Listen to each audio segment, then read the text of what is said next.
แบบนี้คือเป็นการเปิดลูกขุมขนเนาะเปิดลูกขุมขน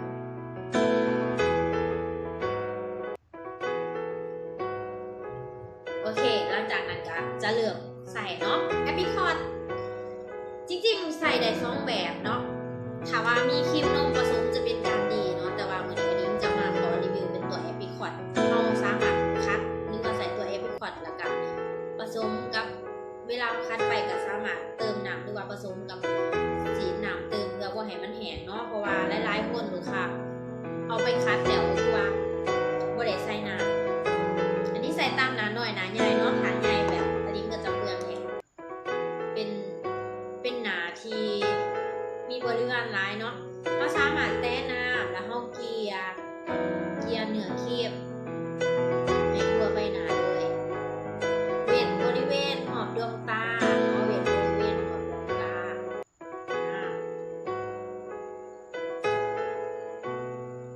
แบบนี้เนาะ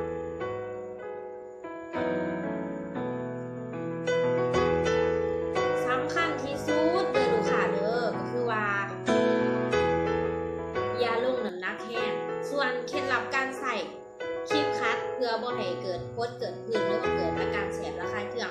ขอแนะนำให้ใส่นิ้วกลางกับนิ้วนางเนื่องจากว่าเป็นนิ้วที่เราบ่ค่อยถนัดแหละมันจะเห็นให้เราลงน้ำหนักมือเองเนาะเริ่มต้นจากการที่คัดบนจาก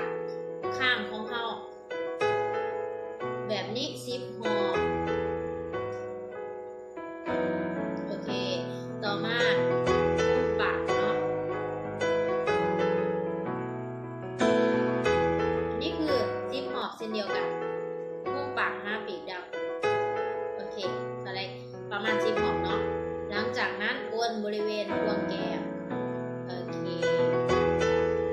เริ่มต้นจากมุมแก้มหน่อยก่อนแล้วดวงแก้มให้ไหลออกมาเลยเบาๆเนาะบ่ต้องไปลงน้ำหนักมือแห้งหลังจากนั้นคือดังเฮาหมุนประมาณ10 ห่อช้าๆได้เบาๆคัดไปคัดมาชิ้นเสียงออกไปเลยตัวนี้ทำใจหนักเลยโอเคหมุนอยู่ที่ดังเนาะ10 ห่อหลังจากนั้นขึ้นมาที่หน้าผากหมุนแบบนี้แล้วกวางออกเนาะสามารถเติมน้ำได้หรือว่าแต้น้ำใส่ได้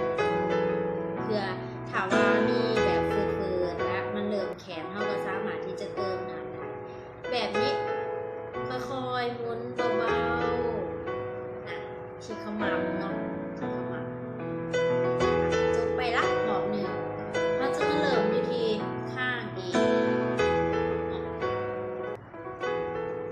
หมุนไปหน้าหมุนไปหน้า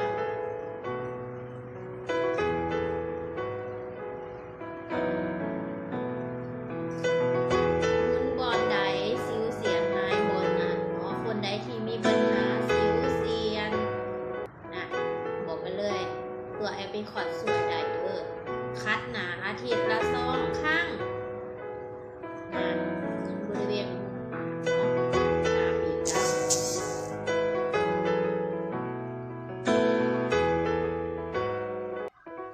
โอเคนะ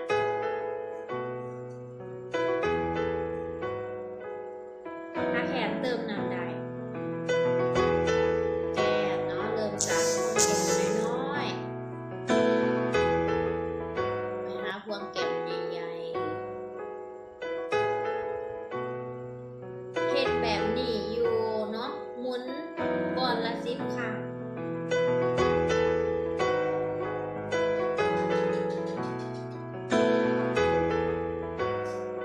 หมุนก่อนละ10 ครั้งแบบนี้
จากคัดแล้วเนาะเราก็จะต้องไปล้างหน้าเนาะแต่อันนี้จะเป็นการสาธิตให้เบิ่งเขาใส่เป็นตัว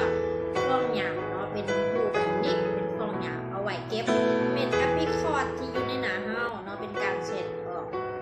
รู้สึกเบาสบายหน้าเนาะเบาสบายแล้วผิวนี่จะนุ่มบ่แห้งกร้านเนาะหลังจากที่คัดแล้วบ่รู้สึกแสบอีกเนาะรู้สึกเบาเหมือนที่แบบยกอีหยังออกหมดเลยเนื่องจากว่าเขาอ่ะอันนี้ก็บ่ได้คัดหน้าโดนเติบประมาณอาทิตย์กว่าๆแล้วเนาะหาตะเลิกมาคัดรู้สึกเบาผิวแล้วก็รู้สึกนุ่มนะลูกค้าสามารถสัมผัสได้เองแต่ข้างตัวนี้เลยอันนี้คือการการันตีเลยนะรู้สึกนุ่มหนาแห้งดีเพราะว่าจุดเด่นตัวแอปพลิคอร์ดของเราเนี่ยนะจะเน้นการทำความสะอาดเอาแต่เซลล์ขี้ไข่ออกกับสิ่งสกปรกในใบหน้าของเรา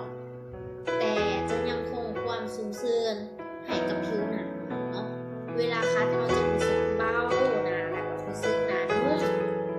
นะหลังจากที่คัดแล้วเราก็อาจจะไปใส่ตัวมาร์คที่เหมาะกับผิวของเราหรืออาจจะไปหนวดสปาเพราะว่าการคัดแอปพลิคอร์ดเนี่ยอาทิตย์ละ2 ครั้งเนาะทุกท่านคัดอาทิตย์ละ2 ครั้งหรือ3 ครั้งได้เพื่อเป็นการที่เอาขี้ไข่เพราะว่าใบหน้าของเราผิวของเราทางกายเราเนี่ยปกติแล้วมันจะมีการพัดเปลี่ยนเซลล์หรือเขินว่าเซลล์นั้นขี้ตายหรือเอิ้นภาษาบ้านเฮาว่าขี้ไข่นั่นแหละถ้าเฮาบ่เอาออกตัวให้เฮาใส่ครีมราคาเป็นหมื่นเฮาก็จะหน้าเห็นผลเพราะว่าผู้คนถูกปกปิดด้วยขี้ไข่นั่นเองแต่การคัดหน้าคือการที่เอาขี้ไข่เซลล์ที่บ่มีประโยชน์นำออกไป